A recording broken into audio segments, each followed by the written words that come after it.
अहिलेको समयमा हरेक मान्छेको मोबाइलमा गुगल म्याप नहुने त कुरै हुँदैन।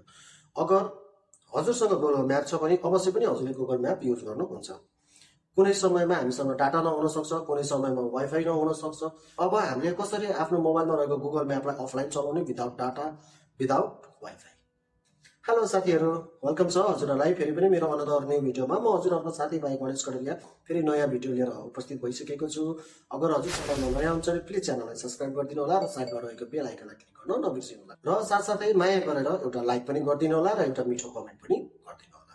हजुरहरूले पक्कै पनि कुरा बुझिसक्नु भएको छ। आजको हाम्रो टपिक रहेको छ गुगल म्याप। हामीले चाहिँ आफ्नो मोबाइलमा रहेको गुगल म्यापलाई अफलाइनमा कसरी राख्ने, अफलाइनमा राखेर विदाउट डाटा, विदाउट वाइफाई हामीले कसरी सजिलैसँगले चाहिँ आफ्नो मोबाइलमा रहेको गुगल म्यापलाई चाहिँ युजमा ल्याउन सक्छौँ। कुनै समय हाम्रो मोबाइलमा डाटा नहुन सक्छ, कुनै इमर्जेन्सी हुनसक्छ, हामीलाई एउटा ठाउँबाट अर्को ठाउँमा जानुपर्ने हुन्छ, या कुनै साथीहरूले त्यो आफ्नो लोकेसन सेयर गर्नुपर्ने हुन्छ। एउटा इक्जाम्पलको लागि तपाईँ राति कतै ट्राभल गर्दै हुनुहुन्छ या पठाउ युज गर्नुहुन्छ या कुनै पनि केही पनि कुराहरूमा चाहिँ तपाईँ ट्याक्सी युज गर्नुहुन्छ भने तपाईँले आफ्नो लोकेसनहरू चाहिँ सेयर गर्नुपर्ने हुन्छ। कसलाई सेयर गर्ने हो, फ्यामिली मेम्बरहरू कसैलाई पनि सेयर गर्न सक्नुहुन्छ अफलाइन म्यापबाट। अगर हजुरसँग डाटा छैन, हजुरसँग वाइफाई छैन, नहातिनुहोस्। तपाईँहरूको सल्युसनको लागि मैले यो भिडियो बनाएको हो। भिडियो स्किप नगरिकन अन्तिमसम्म हेरिदिनु होला। हजुरहरूको लागि यो भिडियो एकदम हेल्पफुल रहनेछ। ओके देन हामी ढिला नगरिकन लागौँ हाम्रो टपिकतर्फ।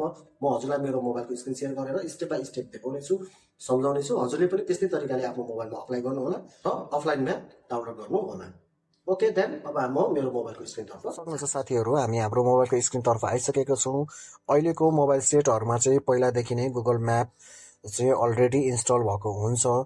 सो म हजुरहरूलाई मेरो गुगल म्याप ओपन गरेर देखाउने छु। मैले मेरो गुगल म्यापलाई ओपन गरेँ, हेर्न सक्नुहुन्छ गुगल म्याप ओपन भइसकेको छ। माथिपट्टि राइट साइडमा चाहिँ तपाईँ आफ्नो प्रोफाइलमा जानु होला। प्रोफाइलमा गएपछि हेर्न सक्नुहुन्छ 5औं नम्बरमा यहाँनिर अफलाइन म्याप भन्ने एउटा अप्सन छ। हजुरले अफलाइन म्यापलाई ओपन गर्नु होला। अफलाइन म्यापलाई ओपन गरिसकेपछि सेलेक्ट युआर ओन म्याप भन्ने छ। हजुरले चाहिँ जस्ट सेलेक्ट युआर ओन म्यापलाई ओपन गर्नु होला। यति गरिसकेपछि हजुरले कुन ठाउँको लागि होइन, हरेक ठाउँमा चाहिँ यसलाई पुर्याउन सक्नुहुन्छ। यसरी नै स्क्रल गरेर कता लान सक्नुहुन्छ। ल ठिक छ, म अहिले त्यो कुवेतमा छु। सो म यो कुवेत सिटीको चाहिँ यो सिटीको चाहिँ म म्याप डाउनलोड गरेर हजुरहरूलाई देखाउँछु। सो म चाहिँ यति एरियालाई डाउनलोड गर्ने, यसलाई मैले डाउनलोड गरिदिएँ। यहाँ हेर्न सक्नुहुन्छ मुनि डाउनलोड अप्सन छ। सो अनि डाउनलोड नाउमा क्लिक गर्नु होला। डाउनलोड नाउमा क्लिक गरिसकेपछि हेर्न सक्नुहुन्छ हवेली एरिया होइन, अनि मुकाबल अल गभर्मेन्ट्स भनेर यो सम्पूर्ण विवरणहरू आएको छ। यो डाउनलोड हुँदैछ। यहाँ मुनि पनि हेर्न सक्नुहुन्छ 65% डाउनलोड भइसकेको छ। जस्ट यो 5 सेकेन्ड जति टाइम लाग्छ होला। हो यो तरिकाले हजुरहरूले पनि त्यही आफूलाई चाहिएको ठाउँ या कुनै पनि ठाउँ तपाईँले अल ओभर काठमाडौँ या अल ओभर नेपालको लागि नेपालको म्याप पनि हजुरले सजिलै डाउनलोड गर्न सक्नुहुन्छ। हेर्न सक्नुहुन्छ यहाँ डाउनलोड भइरहेछ, अलिकति लोड लिइरहेछ, समय लाग्छ। मेरो डाटा त अनै छ, भए पनि किन यसले लोड लिइरहेको होला। 100% भयो, हेर्न सक्नुहुन्छ। अब यो अलरेडी भइसक्यो है। यहाँ तपाईँले यसको टाइम पनि हेर्न सक्नुहुन्छ। यहाँ हेर्न सक्नुहुन्छ एक्सपायर मार्च होइन 26, 2025 भनेपछि यो 1 वर्षसम्मको लागि भ्यालिड छ।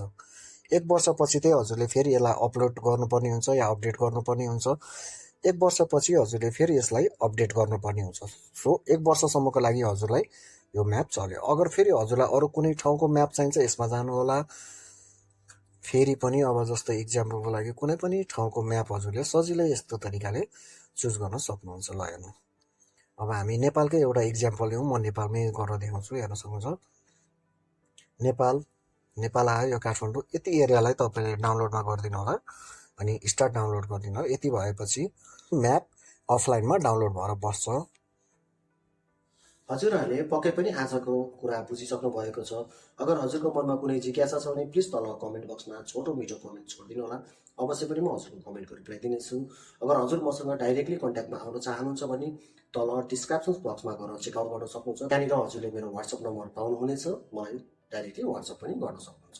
ओके देन हामी फेरि भेट्नेछौँ हाम्रो नेक्स्ट भिडियोमा। यति भन्दै जय नेपाल।